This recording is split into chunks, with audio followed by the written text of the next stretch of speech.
Welcome to this edition of Road Trippin with RJ and Channing. Richard Jefferson, Channing Frye. I'm your host, Allie Clifton. We have a guest coming up later in the show. We're excited about him, having him on, especially at this time. Richard giving hot takes. It might be someone from the Boston Celtics. Having said that, let's begin with our AG1 before the tip. Rich, I want to know what you are looking forward to this week when it comes to NBA action. Presented by Athletic Greens. Start your 2023 off by investing in your health with AG1. Visit athleticgreens.com. What are you looking forward to this week in the NBA, Rich? I'm looking forward to, seeing. I think right now there's so much parity in the league, and I'm looking to see what teams are going to separate themselves.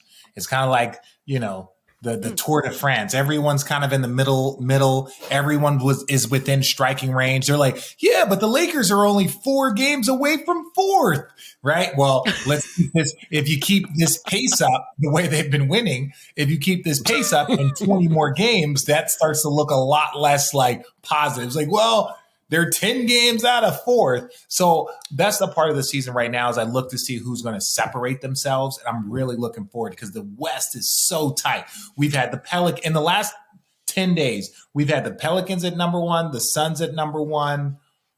I feel like there's Nuggets, Grizzlies. Nuggets, Grizzlies, Nuggets. All of these teams have been number 1 at some point in time in the last. So the more games we get, I think the more we're going to see that separation. So I'm looking forward to seeing like that on both sides.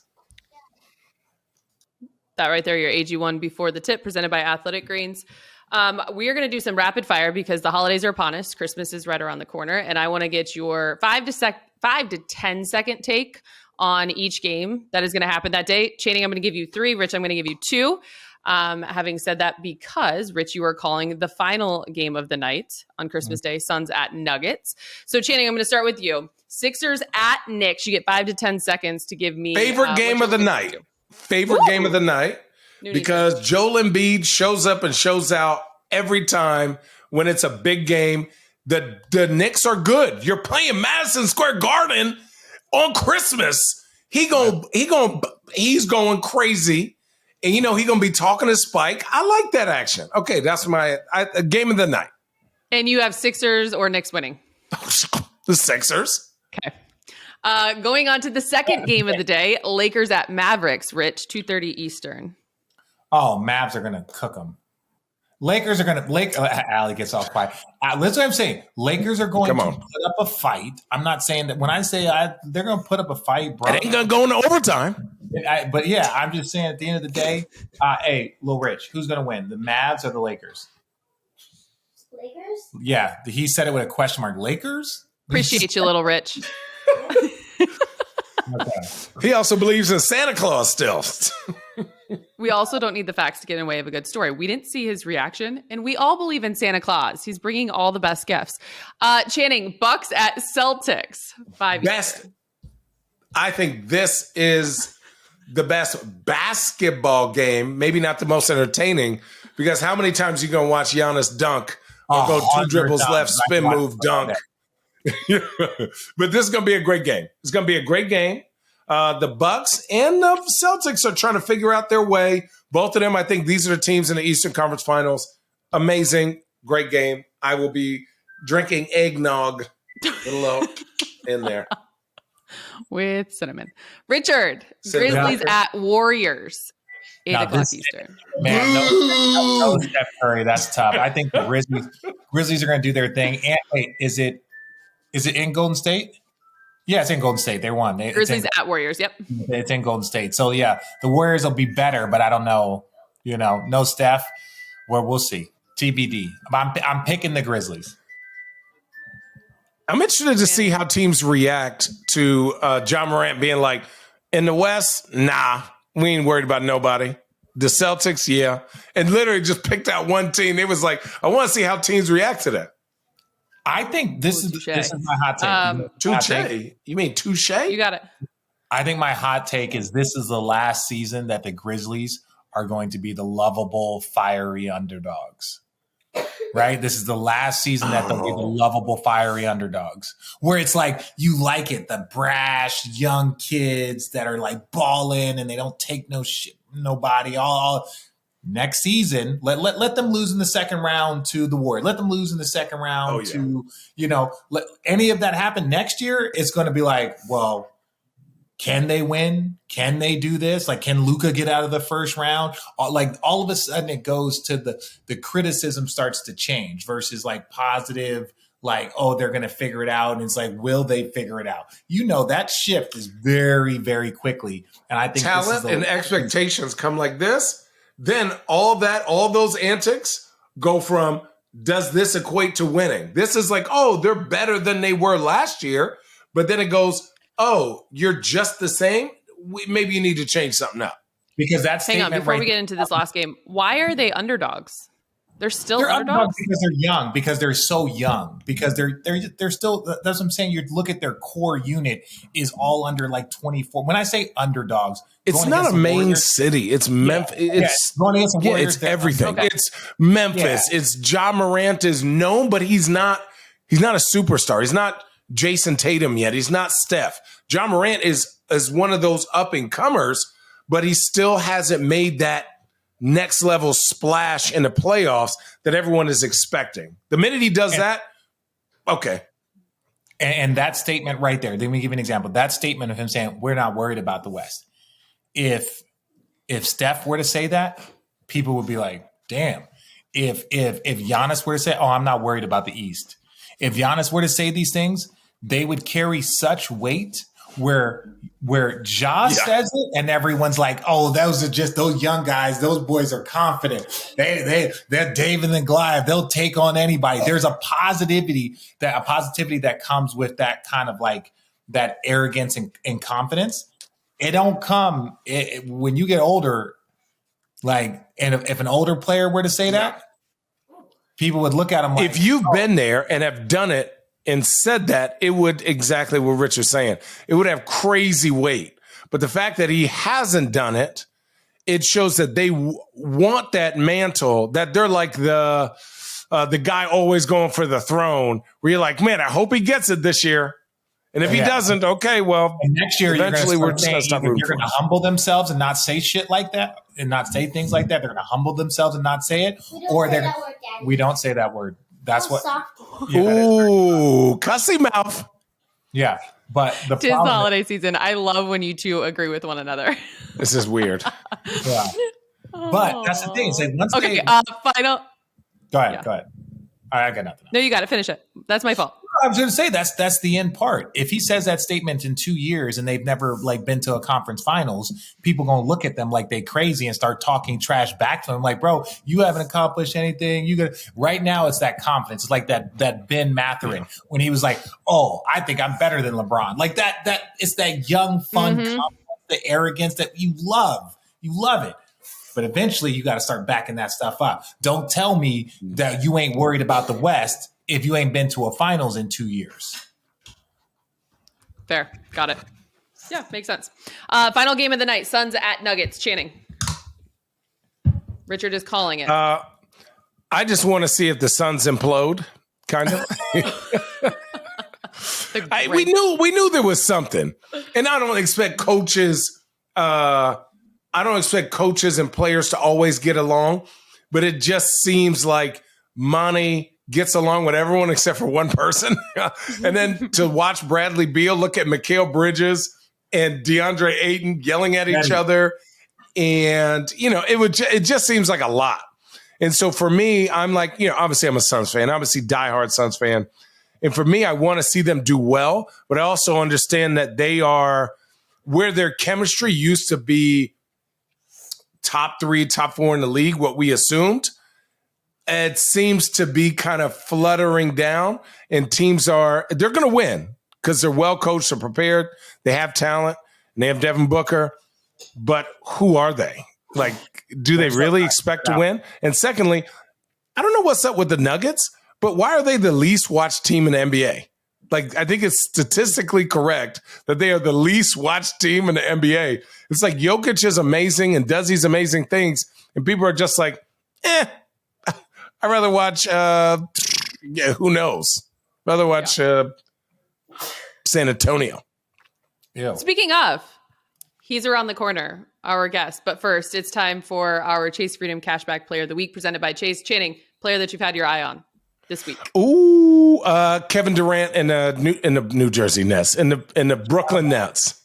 I think he makes a good point. He makes a great point.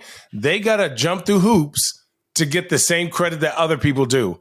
The Nets had all that turmoil and drama at the beginning of the year. Yeah. And when they got their stuff together and just started hooping, this team defensively, I'm not even talking, we know offense. Defensively, this team has turned that corner and is top 10 defensively when they want to be. And that's what's scary for the Eastern Conference. Yeah, well, I agree. KD is averaging over 30 a game. The Nets have won 7 in a row and 9 of their last 10. That is your Chase Freedom Cashback Player of the Week presented by Chase. And joining us now is our guest. He's a former Spur, now Boston Celtics guard, Derrick White. Welcome to the show, Derrick. Happy holidays. Happy to be here. Yeah. What do you mean? First question. Boston? Yep, go for it, Channing. First question. Okay. Colorado, y'all's football team was absolute garbaggio last year. What's our Dion? Is he the answer y'all needed? He is the answer we needed. Everything's changing in Boulder right now. The culture's changed. We're getting a whole new team. It's exciting times right now. I'm super excited to get out to Boulder, check out a game. We're gonna be good, I feel like, next year. So we went from the worst team in college football to now we got some hope. You know, now with the Pac-12 is going to the Pac-10 because USC and I think, what is it? USC and UCLA are going to the Big 12 as Richard does his thing. I think it's going to be interesting football-wise to see where that levels up, or do they get somebody from the Mountain West? I don't know who they would get and figure it out from there. But basketball-wise, Colorado's not bad. No, you got Dimwitty, you got McKinley, some dude named Derrick White. You know what I'm saying? They got a halfway decent program. They won the Pac-12. Did you guys win the Pac second, third year? No. The first year they won the Pac-12 tournament. Oh, yeah. The first year. Yeah, the first year. All right. Why did you go to Colorado? Did you have any other offers? I did not. But, I mean, that's just where I was from. It don't matter now. Hey, listen. Yeah. It was a Pac-12 school from where I'm from. I had to go to it. Oh, yeah. Don't feel bad. Channing, did you also know that Derrick was 5'6" as a freshman in high school? Yes, I read the stat sheet finally. And then he hit this incredible growth spurt. And then here we are playing in the NBA, making an impact in the NBA. Yeah, well, this is the thing. Crazy journey, but it's been fun. Okay, so look, we're going to cut down to it. You guys, because I got some heat, dude. So you guys went 4-2 on your road trip. And I was like, oh, they're playing terrible, right? Because I've seen you guys look like the best team in basketball. I've seen you guys look elite. And I was like, oh, they're playing trash. I was like, it's a terrible road trip. And then you come home and everyone's like blowing me up. So what are you talking about? I'm like, well, respectfully, they lost to the Clippers. They lost the Warriors, which to me was a huge game. Like, that was a huge game because, like, that's the get-back game. The Warriors aren't playing well. You guys are the best team in basketball. And I was like, oh, that's a game that you should mark on the calendar just in case you see them again. You guys are playing well. Then you guys lose to Orlando, which we know is difficult. But it was like, I called it, even when you guys were playing well, that you guys weren't playing your best version of basketball. What has been going on? Is it just the dog days hitting you guys early, or is it that you guys just need to kind of Perk's been saying some crazy shit. I ain't Perk, but like, is it that you guys just need to recalibrate, or is it just that time? Yeah. I mean, obviously the last couple games have been rough for us, and we just kind of hit that lull during the season where we weren't just bringing it like with our energy, and then like it just kind of affected everything. And I mean, beginning of the year, we were shooting the ball crazy, and now we're not shooting as well as we were. And so we just got to get back to having that competitive spirit, playing hard, really, and get back to the way we were at the beginning of the year. But, yeah, it's been a rough couple of games, but I think it would be good for us to bounce back here and figure it out. Just such a professional answer. Channing. But I didn't think our road trip was that bad. No, I didn't think it was that. I was actually that going to was say a too. bold take. Did you You guys can say inside the shitty. You can locker room? say shitty on here. What was the reaction inside the locker room? If you guys even heard it, obviously you said that was a bold take. Do you guys believe what Rich said in terms of that? Was that a proper, fair assessment, if you will? I mean, 4-2, we had a pretty tough road trip. I mean, 2 back-to-backs in it. I mean, obviously the Warriors and the Clippers game, we got blown out, but I mean, it is a West Coast trip, long days away from family. I wouldn't say it was a horrible trip. How many days were you in LA? 4 days in LA. Okay. Dude.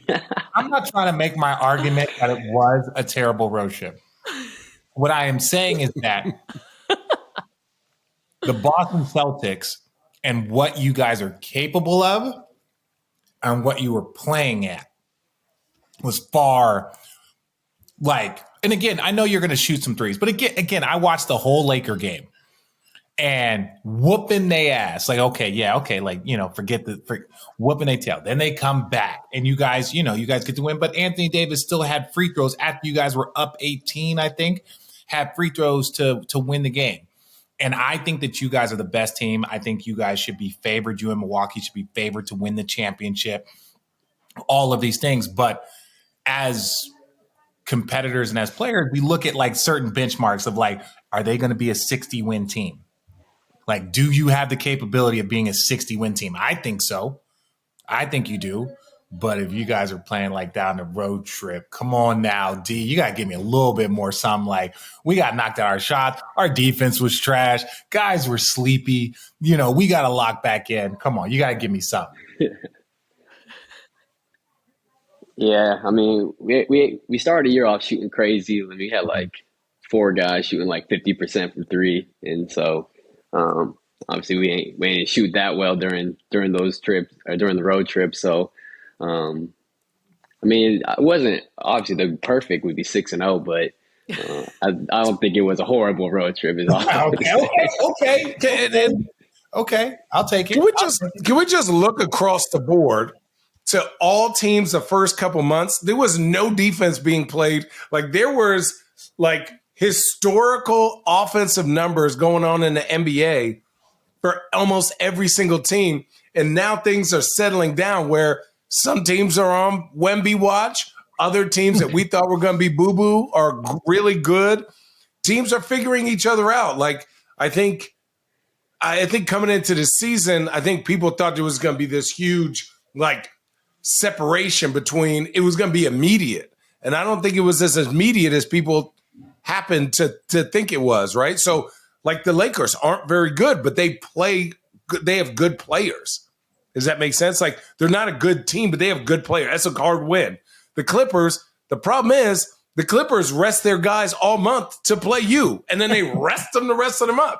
Right? I call the Clippers the 1st and the 15th because that's when you're going to play. If you play in the 1st or the 15th, you're going to catch that L because Kawhi's going to be rested. PG going to play. Paul, everyone else, John Wall going to play. And then Golden State, you're naming teams that have championship pedigree. And if you guys are the best, which you will be, they're going to get up for you. And that's a different barometer. And I think, man, listen, after you go to the NBA Finals and you don't win, but you feel like you have an opportunity to get better, as the Boston Celtics did, it's hard to keep that intensity all year long, especially as you try to integrate big Rob Williams back in, guys coming in and out, Blake's playing, then Al Horford's sick, then Rob comes back. What's going on there? Now the rotation's a little different. Do you play 8 or 9? Now teams are saying, okay, we're not going to let Jay Tatum play all game. We're going to double team him early. Is he going to be a passer or facilitator? There's so many things that happen around this time. And also, this is kind of trade time. Anything after December 15th is big time trade time. So that means people are going to act up. They're going to be different. You know what I'm saying? Listen, people acting real different during trade time because they either ready to go or they don't want to leave. And so they're going to play real good or they're going to play real bad. But that was a pretty good around this time is always. Oh, thank you. Yeah. I say around this time is always kind of figuring everything out. I mean, obviously getting Rob back is big, but trying to figure out how to play with him because we kind of play a little differently with him. And so it's just a little adjustment, but we'll be all right. So basically what you're saying is that you guys aren't panicking. You guys still feel like you're just fine. Though, yeah, of course, like you can improve in certain areas, but the Boston Celtics are okay. I'm a panic. I mean, obviously we got to tighten some things up, but yeah. No, but it's not the end of the world. The more honest you are with your teammates, the more honest yourself, the more honest you are with yourself, the better off. Look at that beautiful girl. The better off you guys are going to be. So I'm glad that you're like, it wasn't that terrible of a 4-2. But even then look, we don't have to get back into this shit again. But yeah, that Phoenix team, they're kind of trash. So I don't even count that as a good win anymore. I don't even count that. I wouldn't say trash. They have a lot of inner turmoil going on right now.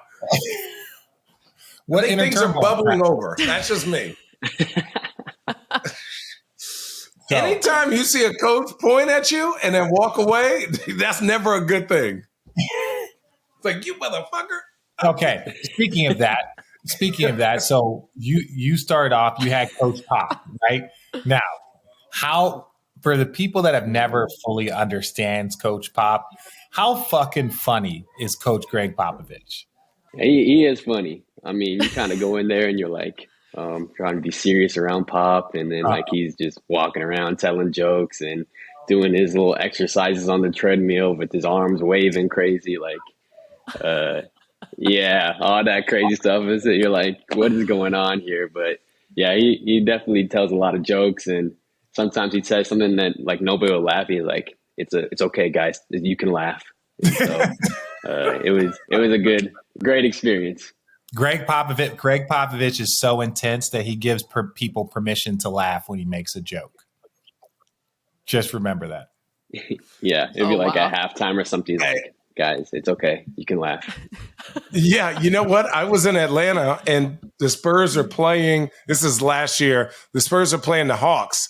And I was on the treadmill. I was just walking, doing my little research, whatever I was doing. And Pop got on the thing next to me. And so I'm like, hey, coach, what's going on? Like, good to see you. Like, how you doing? And so I asked him, and he was, doing this, yeah, right, on his treadmill, right? So I'm like, is he serious? Or is he kind of fucking with me right now? Like, is that how he walks on this thing? Yeah, and he did, because I was on there 20 minutes. He was doing that the whole time. You thought he was messing with you? Like routine. He does it like every day. Yeah, I thought he was messing with me because, people do these kind of walking and exercise. I was like, ain't no way. But yeah, and I was like, it's funny. It's like, I know you were kind of the end of like the new team that he has now, right? Like the super young team. But I asked him, I was like, coach, like, what's it like going from the old school guys to these guys, like the younger guys?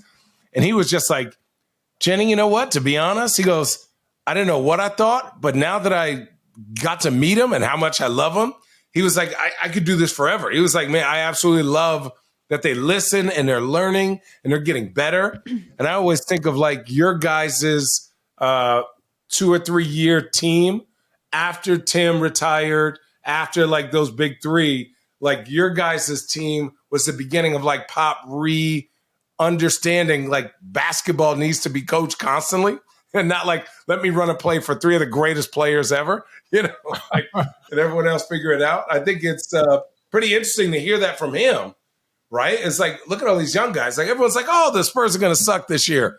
And then, well, this year they finally do. But I mean, probably on purpose. But, like those other teams are always like 8th, 9th place going for playoff runs.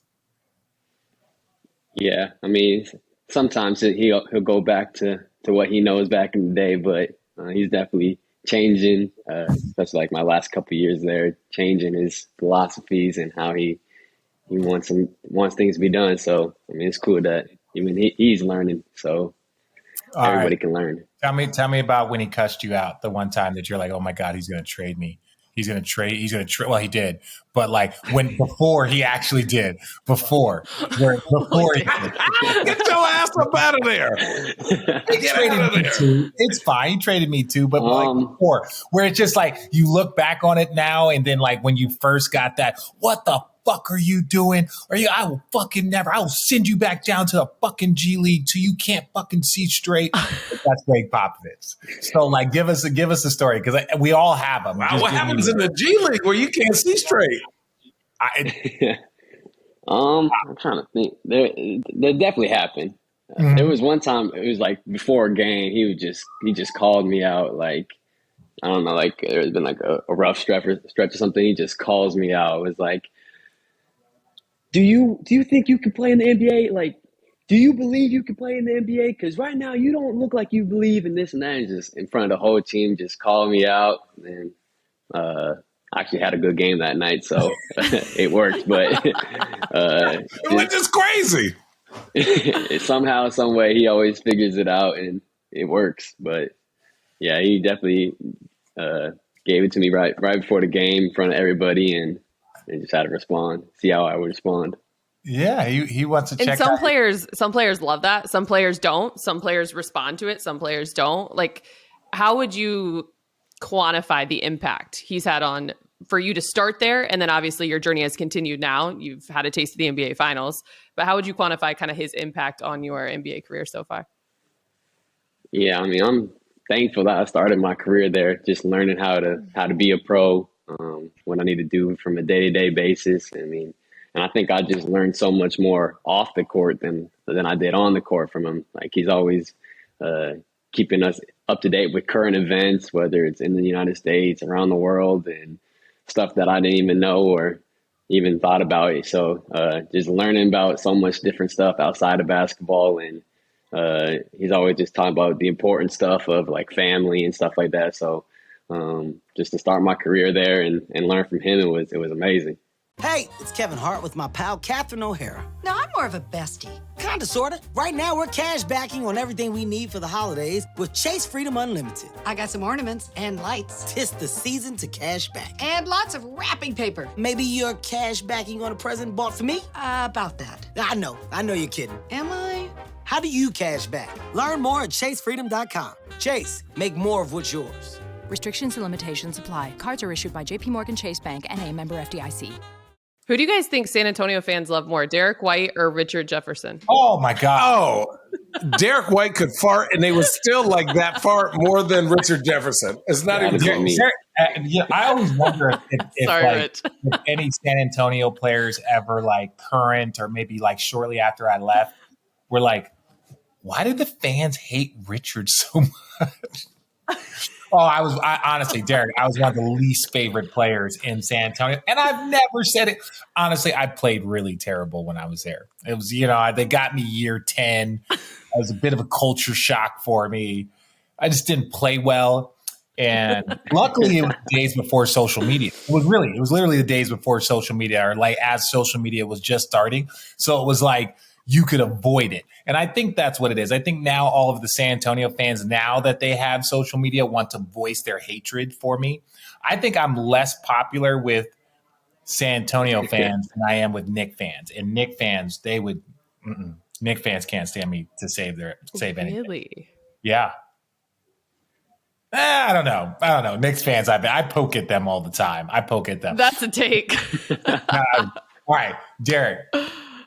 We've talked a little bit about this. We talked a little bit about that.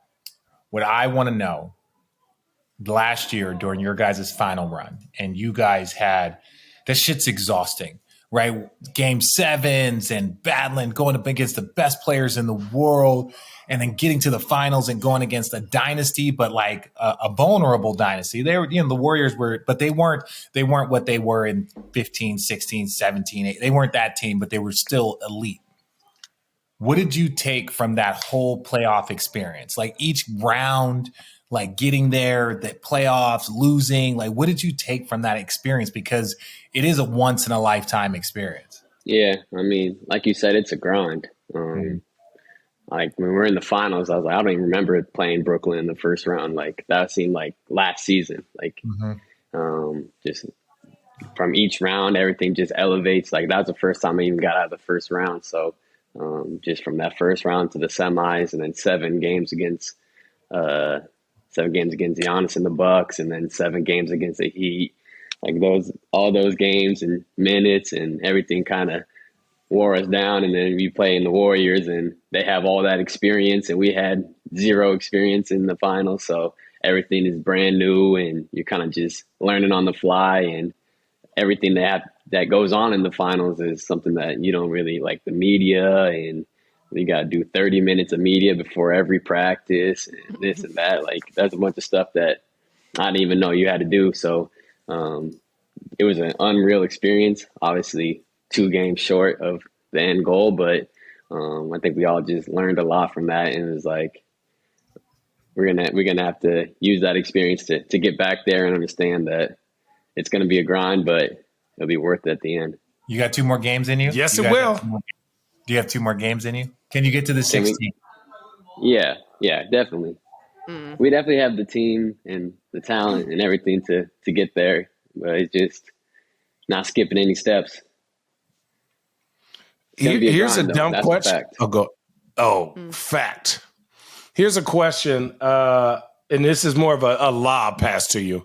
So Jayson Tatum is obviously in the front running for MVP, right? Now, we work in the media and people listen to us, and most of our listeners are, Midwest to West Coast, maybe a couple sprinkled here or there. We got about 7 to 10 listeners, not including, my friends and family. So that's probably 2 regular. Anyways, neither here nor there. Why is Jayson Tatum the MVP? Give him your go right now. He's been dominant.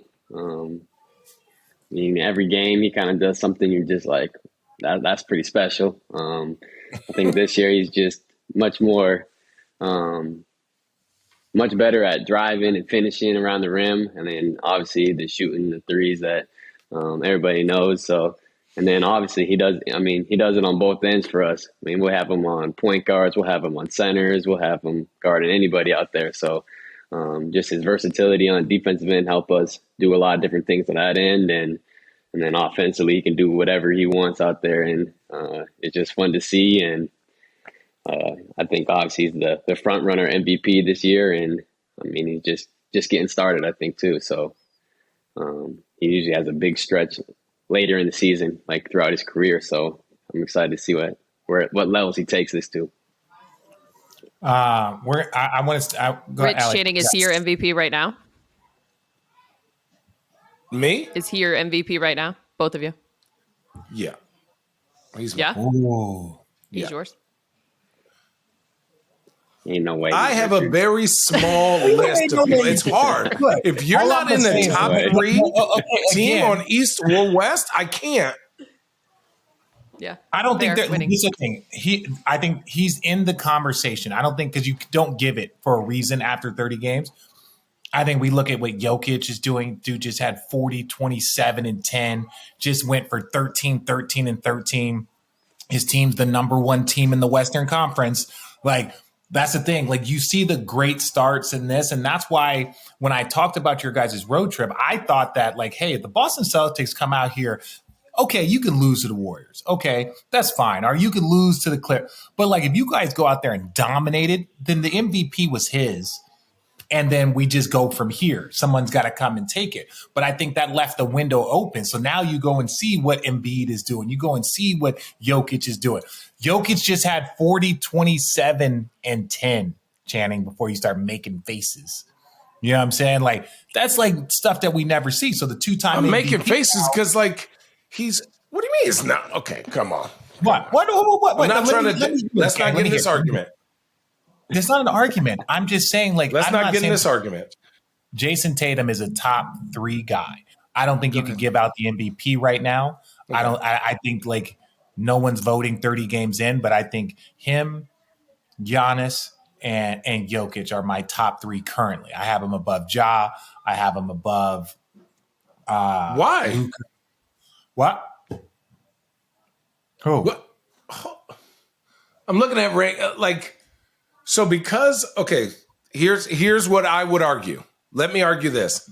Please. Because you give the ball to a special player and he runs that offense, his usage rate is off the charts, a.k.a. Luka. I'm not saying he isn't that guy, which I'm just arguing a different point. Okay. It is harder to be special on an amazing team than be the main course with some okay sides. That's like getting Wagyu beef with some shoestring French fries and some regular heat up mashed potatoes.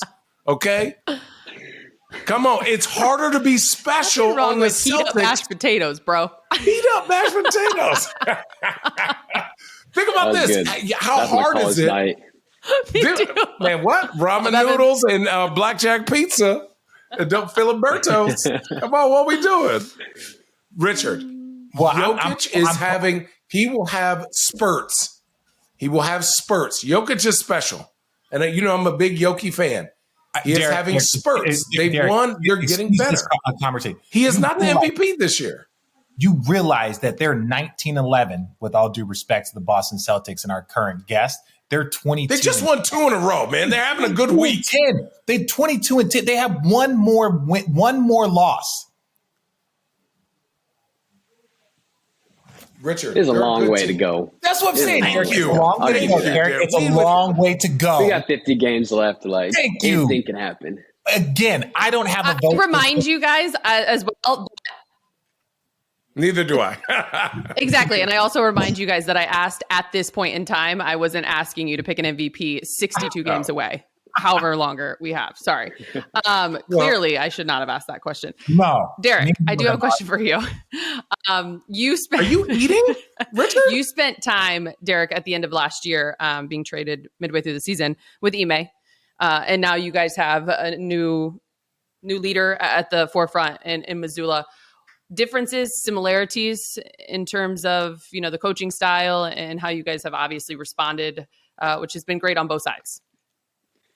Yeah, I mean, Joe has been here for like 3 years, I think, 3 or 4 years. And so he already knew everybody. Everybody knew him. And like he was like right with Ime the whole year. So they kind of had that bond before. So a lot of the similarities in the stuff that the philosophies that we're trying to run. And I mean, each coach kind of has a different way of doing things. And Joe has his way and Ime has his. So it took a little bit of adjustment, but just having that familiarity, like he's known pretty much the whole team from when they were rookies or whatever year they came in. So everybody knew him. Everybody was comfortable with him. So I think that's why we were able to get off to such a good start, even with all that going on.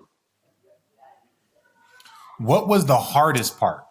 Obviously, from what we know, and it could be different.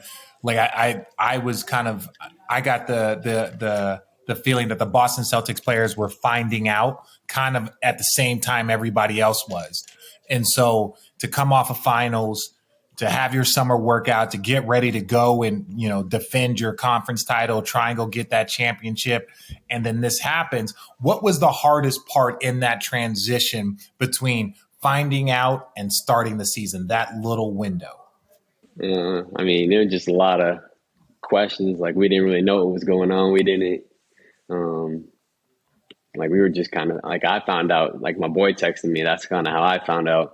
And then, so we just kind of have to figure it out. And it kind of happened so quick, like the season started like a week later or something. So, but everybody just kind of bought in. And I mean, everybody liked Joe and knew that he was going to be good at this position and believed in him. So when you have that belief and knowing that he's going to be ready and prepared for this position, and we were just ready to get going with that championship focus out that we had. Quick question. These are random. This is just how my brain works. Who is harder to guard, Giannis or Zion? I would probably say Giannis. I only played against Zion 2 times. like his rookie year or something. So it's been a while since I played against him. So I'm gonna go with Giannis, but just his length, and I feel like sometimes he's like playing on a Nerf hoop. So I'm gonna go with Giannis. I say that every day. I say that every day. All right. Yeah. Okay, these two guys Zion don't. hurts you down low. I was saying Zion hurts you down low. Yeah. You know, where big Was he hitting people in the ding dings? Zion's second jump is crazy. Say that again, crazy. Derek. What'd you say? His second jump, like he'll shoot the first one and just spring off the floor. It's ridiculous, but you still got to go with Giannis. Who is a dude, if you had $100 you would pay to watch this player play? Anyone in the league? Yeah, let's say all time cannot be Jordan, cannot be top 10 all time. Can't be Jordan, Kobe, Bron, Magic, Kareem, all that. Got to be someone else. That would pay to watch. What do you mean? I'm just saying top 10. I didn't. There's still Dirk. There's still probably like AI. Oh, that's a good one. Especially in Philly. He used to bust your ass, Richard. Yes, he did.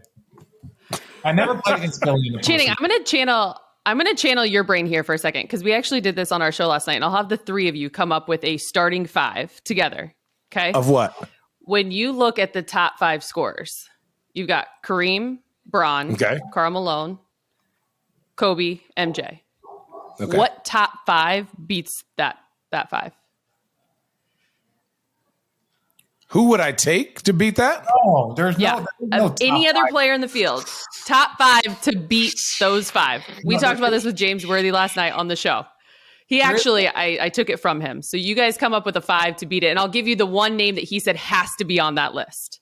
You can go Shaq. He said Dream. Has to be. Ooh. Yeah, Shaq, Dream, Tim Duncan. Dirk. Ooh, Tim Duncan.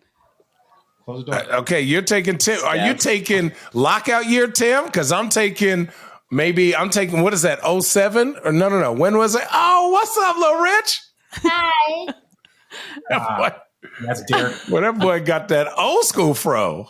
Plays for the Boston Celtics. He gets his hair from me. And then that's Channing Frye. You might not know what he looks like without his goatee. And then there's Al. Yeah, you do. Listen, looking good. Okay, we're going to keep talking. Go ahead. Okay, so your top five to beat that five. So we said. So you each get a player and then pick the final two. Okay, yeah. I'll let D White go because I got to think of a two guard. That's the hardest part. Position. But so we want to do a point guard. Yeah, we'll take Steph. Mm-hmm. Ooh, that's a good pick. That's a good pick. Could Steph, Magic, Shaq, and see, you guys want Hakeem. I think Tim Duncan. I think Dirk. Are y'all? You need spacing. Big Shaq down there. You need a shooter, a 7-foot shooter. Different philosophies. It's all right. Y'all do you. Y'all do you clogged up paint shit. We got Steph. We got all the shooting we need with Steph. Yeah, but you got to play one big guy. It's 2022, almost 2023, Richard. One big guy. You can't play Cleveland basketball without spacing. Get Larry Bird.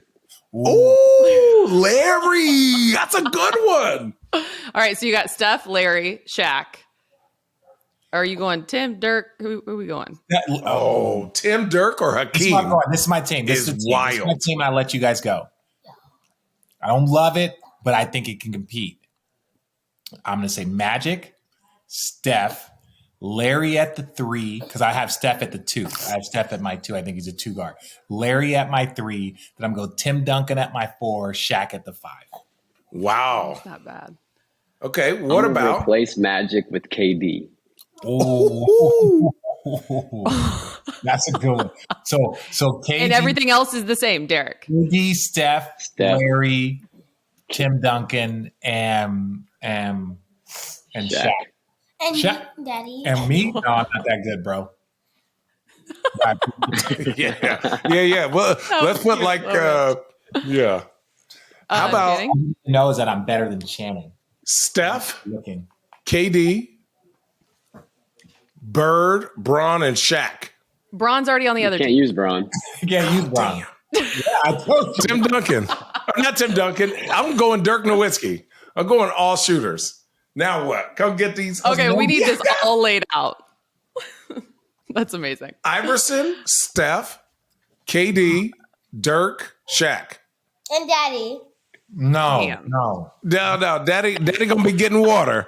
Daddy gonna be getting them water. Your biggest fan. I love it. Derrick, we don't want to take any more of your time. We appreciate it. Obviously, we know it's a busy time for you and, of course, the holidays and everything. All the kids. I love it. Lennox, Little Rich. So fun. Derrick, is there anything that you're working on that you're promoting, any charities that you would like to share with us? We love giving it to our viewers and letting them know if there's anything. Nothing right now. No, nothing right now? big going on right now. Okay.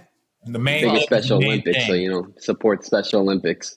Special Olympics. There we go. There we go. I think Jerry Love it. was, That's awesome. I think Jerry West too. You think Jerry West? Yes. Okay, Jerry West. We'll make sure Okay. Get the logo. he knows the logo. It's the I'm logo. I'm teaching them. I'm teaching the kids the right things. Yeah. Wow, that Historian was of the really game. impressive. Yeah. No. Derrick, you're amazing. Best of luck the rest of the way. Thank you And so I know you're much, playing, man. as you told us before the show, that you're playing in your first Christmas game. Ooh. So have the best time with that, obviously. Biggest luck, day of the year for the man. NBA. So We appreciate you Yeah. coming and arguing We with us. appreciate Thank you. you.